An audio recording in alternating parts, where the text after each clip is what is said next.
कर दिखाओ कुछ ऐसा कि दुनिया करना चाहे आपके जैसा। हेलो दोस्तों, Ram Marco motivational YouTube channel पर आपका स्वागत है। जानिए अपने जीवन में गरीबी और दुख का असली कारण। आज फिर मैं आपके लिए ज्ञान से भरी एक कहानी लेकर आया हूं। एक बार महात्मा बुद्ध एक गांव में अपने शिष्यों सहित घने पेड्डज की छांव में नीचे बैठे थे। आसपास के गांवों से बहुत से लोग अपनी मानसिक समस्याएं लेकर महात्मा बुद्ध के पास आ रहे थे। महात्मा बुद्ध उन सब की मानसिक परेशानियों का समाधान देते। सब लोग खुशी खुशी अपनी समस्याओं का समाधान पाकर वहां से लौट रहे थे।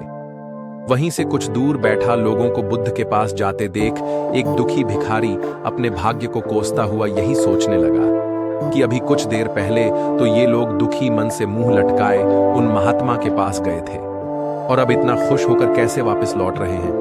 आखिर माजरा क्या है, जरा मैं भी जाकर देखूं कि वो महात्मा ऐसा कौन सा खजाना बांट रहा है इन लोगों को। वे इतने प्रसन्न हुए कि उनके चेहरे लाल हो गए।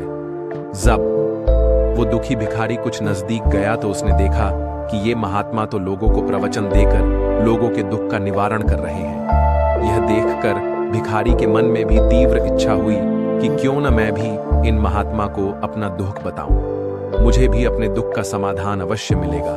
बस फिर क्या था, समाधान पाने की लालसा लिए भिखारी महात्मा बुद्ध के सामने पहुंचा और हाथ जोड़कर प्रणाम करते हुए बोला, हे महात्मा बुद्ध, मैं भी लोगों की मदद करना चाहता हूँ। मुझे लोगों की मदद करने की बहुत इच्छा है, लेकिन मैं कैसे मदद कर सकता हूँ? मैं बहुत गरीब हूँ। मेरे पास न तो पैसे हैं और न ही कोई ऐसी चीज जिससे मैं किसी की मदद कर सकूं। मैं कोशिश करने पर भी किसी की मदद नहीं कर सकता। मुझे भगवान ने इतना गरीब क्यों बनाया है महात्मा?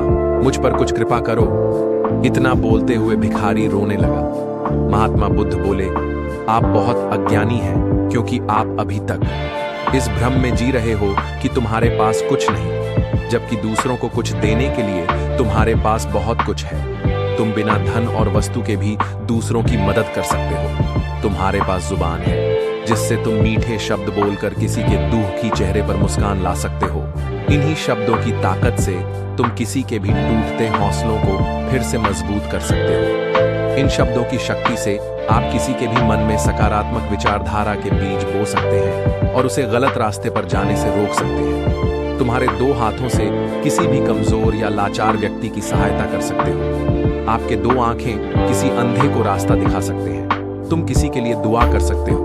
ये हो सकता है कि उनके बुरे काम फिर से हो जाएं। आप किसी के अच्छे स्वास्थ्य की कामना कर सकते हैं, लेकिन अज्ञानतावश तुम अब तक इस बात को समझ नहीं पाए और इस भ्रम में अब तक जीते रहे कि तुम्हारे पास मदद करने के लिए कुछ नहीं। किसी की मदद करने के लिए धन और वस्तु का होना अनिवार्य नहीं है। बिना धन और वस्तु के भी हम कई प्रकार से लोगों की मदद कर सकते हैं।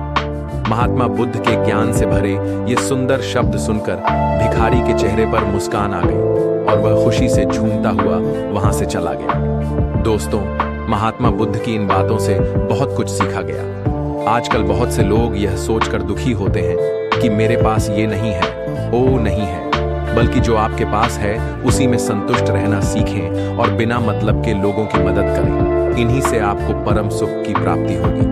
तो दोस्तों, ऐसे ही मोटिवेशनल स्टोरी सुनने के लिए Ram Marco motivational YouTube channel को लाइक एंड सब्सक्राइब जरूर करें। अगर वीडियो अच्छी लगी हो तो अपने दोस्तों के पास ज्यादा से ज्यादा शेयर करें और चैनल में नए हैं तो बेल आइकन को प्रेस करना ना भूलें ताकि नए वीडियो का नोटिफिकेशन आप तक पहुंचता रहे। धन्यवाद दोस्तों। जय हिंद, वंदे मातरम।